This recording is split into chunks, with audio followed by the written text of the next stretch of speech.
look at the size of that boy, Karen. He's a big smasher. So, the Stuntacons are a great wee bunch of rascals, aren't they?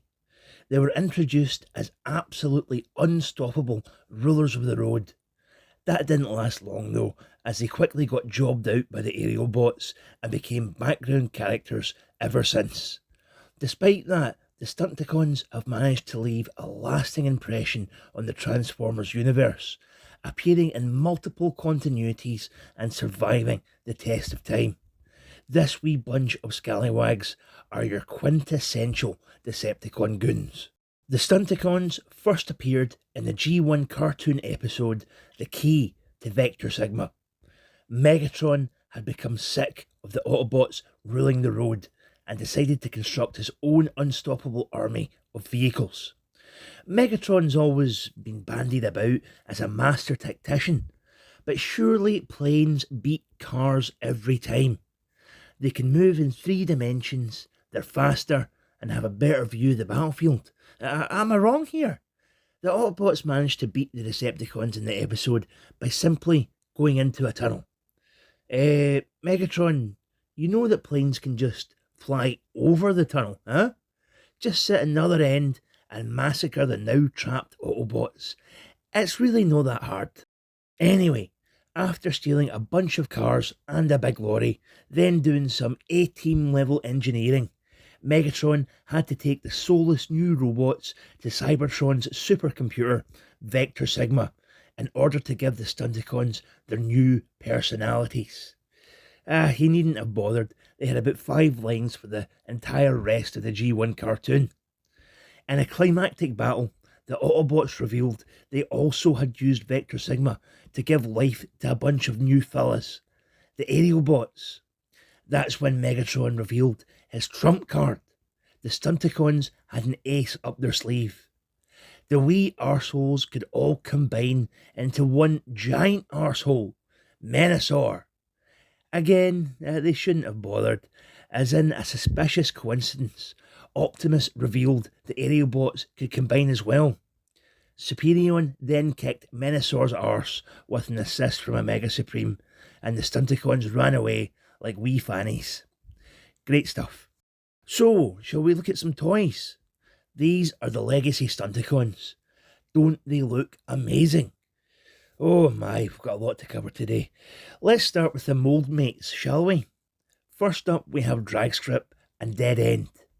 Dragstrap looks bloody great, like a big robotic banana with an engine for a chest. I absolutely love his head sculpt, with his silly wee cute ears on the side. Oh, what a sweetheart. Bret Hart sunglasses and grimacing face. Despite having to also be a car and an arm, Dragstrap's robot mode is bloody great. He's right up there with the best fellas in terms of aesthetics and posability. His colour scheme is about as basic as your average white woman on Instagram, but there's enough wee highlights to make him really pop. I love his wee pokey up shoulder pads. It's not accurate to the source material, but it helps our wee pee-pee boy stand out among his other wee pals. Great stuff all in.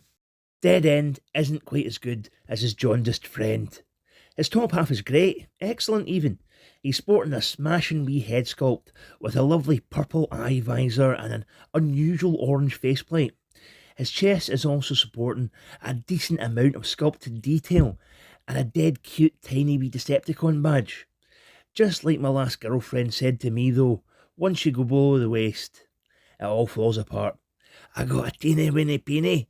Funny! Anyway, Dead End's legs are pish. Look at them. Are they legs? He's just balancing on a bifurcated rear of a car. Come on. Hasbro couldn't do better than this. I'm giving the legs an F. An F for fuck's sake. These might be the worst legs on any Transformer I own. Poor show, Dead End. Poor show. Wild Rider and Breakdown are basically carbon copies of each other with a palette swap, like using a different button when you're selecting your Tekken character. Both look pretty good though, that is provided you don't do what Hasbro tells you to do and mistransform the wee thugs. The instructions say that their backpacks should be like this. Nope, that is pish. Over-engineering for the sake of over-engineering. Just keep their wee backpacks all tabbed in at the back, and I think they look like a proper wee couple of smashers. Wild Rider's head sculpt deserves a special mention. It's spot on to the G1 design and even has his pokey out ear maracas. His red face makes him look proper furious, like he's just witnessed someone touch his mum's bum. Breakdown's design also works very well, with these off-whites and striking blue detail. Both the Leg brothers have some great sculpted detail and can pose well enough. Great stuff all in from these two. Here's the big man. Well, until we get to Menasor, it's Motormaster. Wow, what a fella he is. He's straight out of the G1 cartoon with his head in a box look. I love his purple face, like his bloody Violet Beauregard from Willy Wonka. His top half is packed with detail, and I bloody love his wee truck shoes. That is some high Transformer fashion right there. The rest of his legs don't really fare as well. There's lots of foldy panels to fit in, and the knee pads make it look like he's wearing sexy stripper boots. Other than that, Motormaster is a top boy. I've been saving all the Stuntacons alt modes to do together, and don't they just look fabulous? It seems that each one is better than the last. Top quality stuff here. Dragstrap becomes this weird 6-tired F1 car and looks absolutely amazing. The red striping on the side of the car really pops, and I love how his empty head becomes the driver's seat. It's a wee bit unbelievable that Dragstrap's awesome robot mode becomes this sleek, flat wee thing. Top drawer transforming Dragstrap. Dare I say, you're a top banana. Dead End is maybe the weakest of the bunch. He's still pretty bloody sweet with a lovely stripe running down the car. His maroon colour is a bit dull compared to his more vibrant pals, making Dead End the weakest member of the boy band, like Howard from Take That. The true highlight of the alt modes for me though is Wild Rider. This car is right out of the 80s, looking like a banging redesign of Kit from Knight Rider. The colours are so on point. I can't get enough of the red windscreen contrasted with the black of the car. This is right up there with Hot Rod's alt mode and is easily in my top 5 best alt modes ever. This fella is worth getting for this awesome wee car mode alone. Truly great stuff.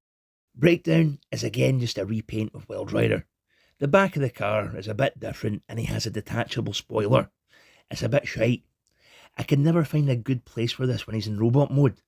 I feel sorry for the poor fella, always doomed to carry about his own spoiler like a proper wee goon.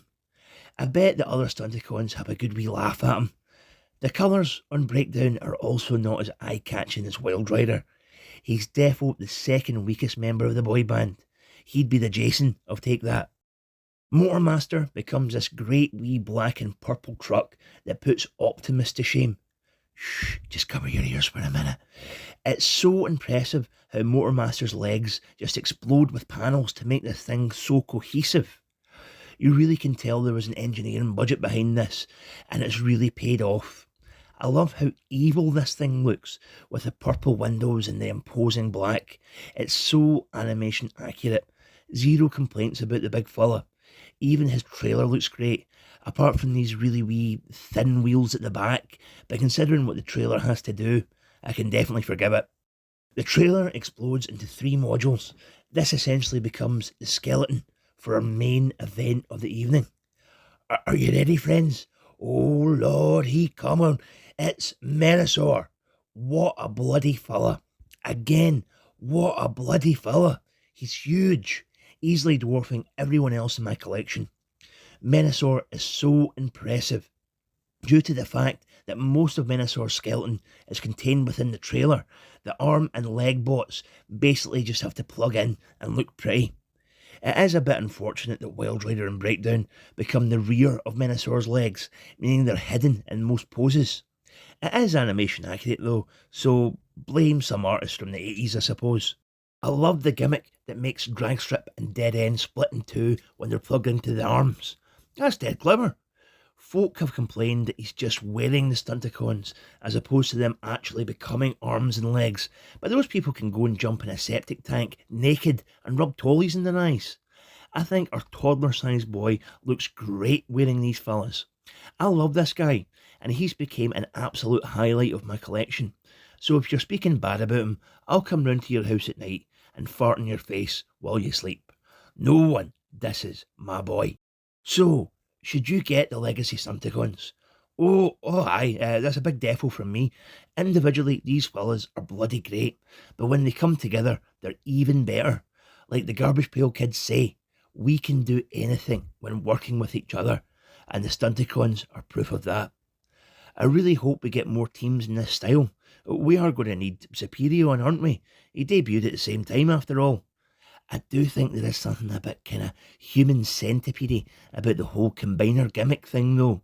It must be a wee bit shite just being someone's calf or arm. Your whole existence becoming no more than that of a shirt sleeve or a trouser leg. It's a terrible thought. At least Transformers don't have a digestive tract to share, eh? Oh.